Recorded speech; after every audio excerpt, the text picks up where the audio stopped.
बिस्तक पर हम आपको हर महत्वपूर्ण खबर और जानकारी देते हैं। आज हम बात करेंगे एक बहुत ही चर्चा में रहे मुद्दे की।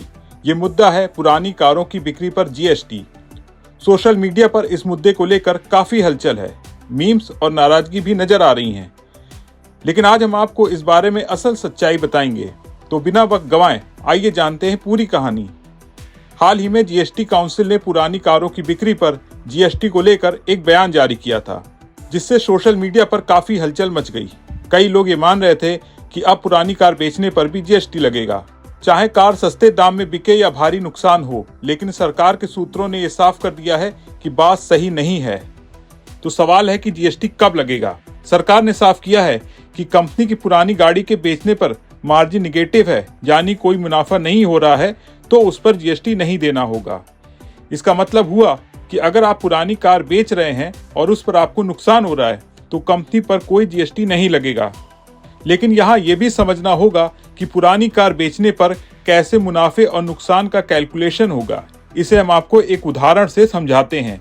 अगर कंपनी एक कार खरीदती है 20 लाख रुपए में और अब आप उसे 10 लाख रुपए में बेच रहे हैं और आपने 8 लाख रुपए का डेप्रिसिएशन भी क्लेम किया है, तो इस स्थिति में आपको जीएसटी देने की जरूरत नहीं है। यहाँ आपको ये भी समझा देते हैं कि आपको जीएसटी क्यों नहीं देना होगा। आपने 20 लाख रुपए की गाड़ी खरीदी और 8 लाख रुपए डिप्रिसिएशन क्लेम किया है। ऐसे में गाड़ी की पेपर पर वैल्यू 12 लाख होती है और कंपनी इस कार को 10 लाख रुपए में बेच रही है, यानी कि 2 लाख रुपए के नुकसान में बेच रही है। इस तरह से कंपनी को यहाँ कोई जीएसटी नहीं देना होगा। अभी तक सोशल मीडिया पर जो मीम्स चल रहे हैं वो गलत इन्फॉर्मेशन दे रहे हैं। अगर आपको भी समझ में नहीं आया तो एक और उदाहरण से आपको समझा देते हैं। मान लीजिए अगर किसी कंपनी ने 20 लाख रुपए में कार खरीदी, इस पर 8 लाख का डिप्रिसिएशन क्लेम किया और इस कार को 15 लाख रुपए में बेच दिया जाता है, तो इस डील पर कंपनी को 3 लाख रुपए का मुनाफा हो गया। अब इस 3 लाख पर 18% की दर से जीएसटी देना होगा, जो 54,000 रुपए होता है। यहाँ आपको ये भी समझा देते हैं कि ये 3 लाख रुपए का मुनाफा कैसे हुआ। कार की कीमत थी 20 लाख, 8 लाख का डिप्रिसिएशन हो गया, यानी पेपर पर कार की वैल्यू हुई 12 लाख और बेच दी 15 लाख में। इस तरह कंपनी को 3 लाख का फायदा हो गया। इस केस में जीएसटी देना होगा। तो अब आप पुरानी कार बेचने पर जीएसटी का गणित समझ गए होंगे। इसके अलावा एक और महत्वपूर्ण बात है, जीएसटी काउंसिल ने यह भी क्लियर किया है कि सभी पुरानी कारों की बिक्री पर एक समान जीएसटी दर होगी, जो 18% होगी, चाहे वो पेट्रोल हो, डीजल हो या इलेक्ट्रिक व्हीकल। हालांकि अब तक 18% जीएसटी सिर्फ कुछ विशेष प्रकार की पुरानी कारों पर लागू हो रहा था, जैसे कि 1200 सीसी और उससे ज्यादा इंजन क्षमता वाली पेट्रोल कारों और उससे ज्यादा डीजल कारों और एसयूवीज पर। लेकिन अब ये दर सभी पुरानी और इस्तेमाल की गई कारों पर लागू होगी। अब ये सवाल आता है कि जीएसटी का भुगतान कौन करेगा।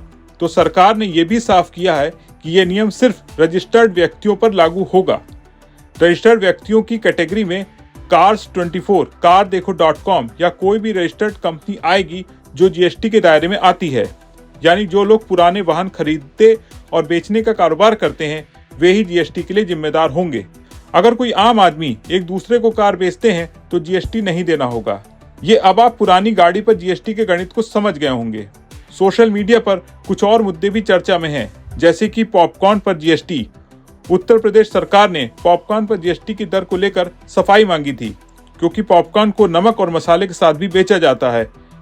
इस मुद्दे पर जीएसटी काउंसिल ने साफ किया है कि इस पर जो जीएसटी लागू होगा उसे लेकर जल्द ही एक सफाई जारी की जाएगी। तो दोस्तों, आप समझ गए होंगे कि पुरानी कारों की बिक्री पर जीएसटी के बारे में जो अफवाहें चल रही हैं उनमें कितनी सच्चाई है। ये सही है कि जीएसटी सिर्फ तभी लगेगा जब कार बेचने पर कंपनी को मुनाफा होगा। नुकसान में कार बेचने पर कोई जीएसटी नहीं लगेगा। अगर आपको ये वीडियो पसंद आया हो तो इसे लाइक करें, शेयर करें और चैनल को सब्सक्राइब करना ना भूलें।